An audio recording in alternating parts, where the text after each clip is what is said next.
Okay, well, he is the Ring Magazine Trainer of the Year, and God, hopefully this year, after this one, and we're going to get some more. So hey. Okay, what can Jamel do different in this fight in order to win this rematch? Just be a little busier, no, a lot more busier, and I mean it should be what we get. We should get what we want. We should get what we desire, and that's that victory.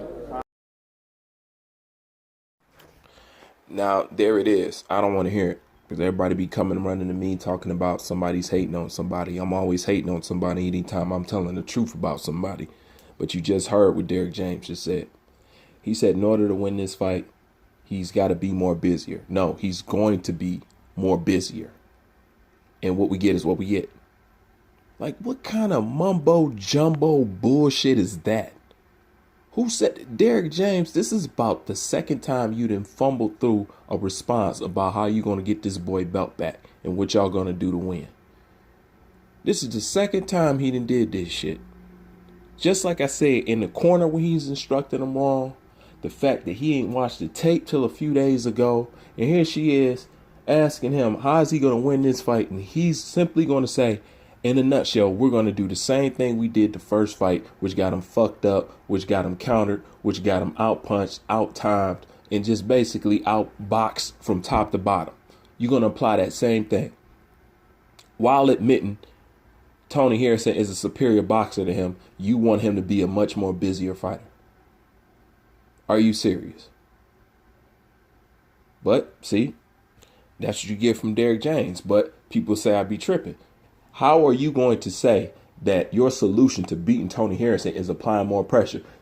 Jamel Charlo couldn't get no more busier than what he already was. He was just getting countered. That was the only thing that kept slapping his momentum. Because everybody know what he gonna do. He gonna double jab right hand you to death. That's it. Left and right hook to the body. That's about it. Now tell me, does any of this stuff look familiar? Il y a un coup qui a été donné, là, qui était bas de la part de James. Chez les pros.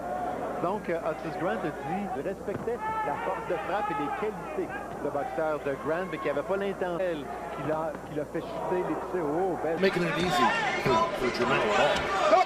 Knockout au 9e contre l'épée, peut-être qu'Otis pourrait en faire autant. C'est peut-être feinter, laisser James livré un combat de 10 rounds une fois dans sa carrière, 2-2. Right, he says he's the guy that really is there. 4 combats de 10 rounds, donc plus ça va s'avancer. Yeah, he's definitely good right hand. D'examen, etc. The slickness of the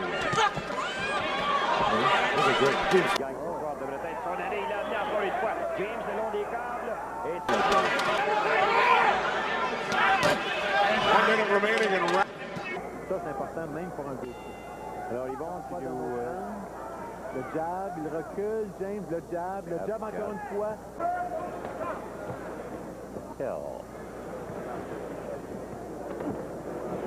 Bon, attention, chute au tapis, mais c'est...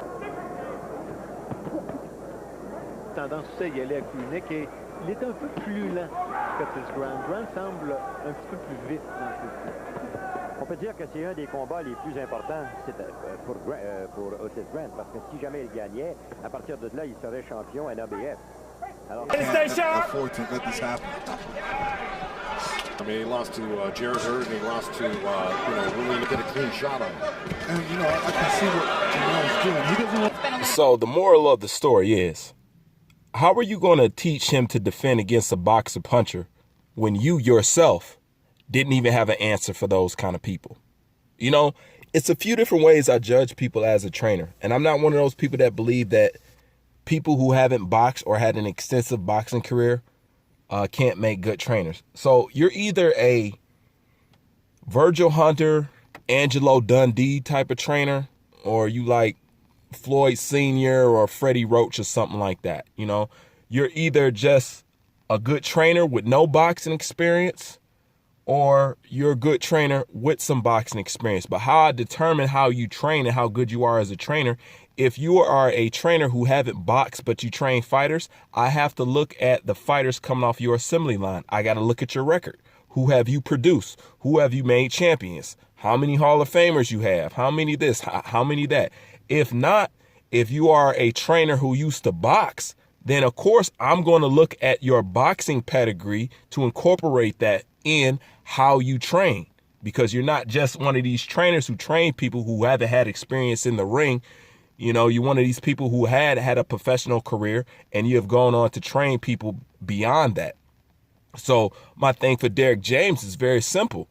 You yourself did not have a stellar resume, and you yourself could not defend against fighters like Tony Harrison. So how are you going to teach Jermell Charlo how to come up with a game plan against Tony Harrison? See, this is what I look at right here.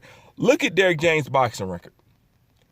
What is the main thing you notice about his boxing record? Take a good look at it. What do you notice? Okay, you see he got lost, but what is the main thing you notice about his boxing record? Anytime he has faced anybody with a half decent boxing record, he has lost. Look at it. It's right there in front of your face. Look at all the people on his record, and look at the people on his record who got the best resumes. He lost to all those people, you know, and his resume is not dense as it is, but I had to take some of those things into consideration. Then when I watch Derrick James box, I see the same flaws and mistakes in Jermell Charlo that I do in Derrick James. So naturally, he's teaching him those same flaws that he had when he was fighting boxers like those. So for him to say that, oh, he just needs to be a little bit more busier, that's completely inaccurate. I understand if you don't want to give away your game plan or something, but you need to say that. But the shit you giving out just don't make sense. And when I look at his fighting style and what he has taught these guys, Earl Spence is different because Earl Spence is a more talented fighter than Derrick James was. So he's naturally going to shine in the light better.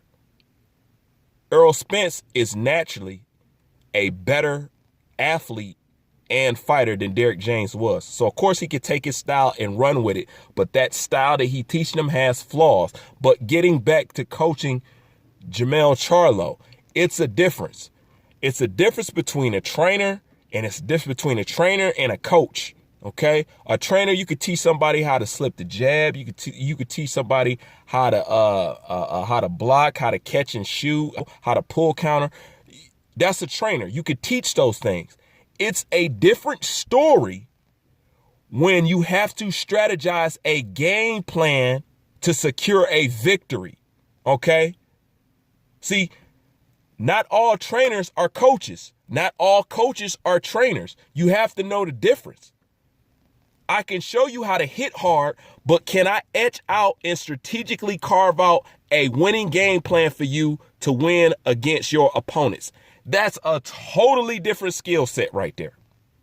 Totally different skill set. And what I'm saying is Derrick James is showing that he's either not taking Jermell Charlo seriously or he doesn't have the chops to improve this kid. Because as of right now, Jermell Charlo's boxing skills has diminished since he got with Derrick James. Fact. That's a fact. So what he plans on doing in this rematch, in his so-called master game plan or whatever, I mean, that's fucking horrible. You know what I'm saying? It's just horrible. You know what I'm saying? Anyways, leave your thoughts in the comment section. Bruce Vane, I'm out.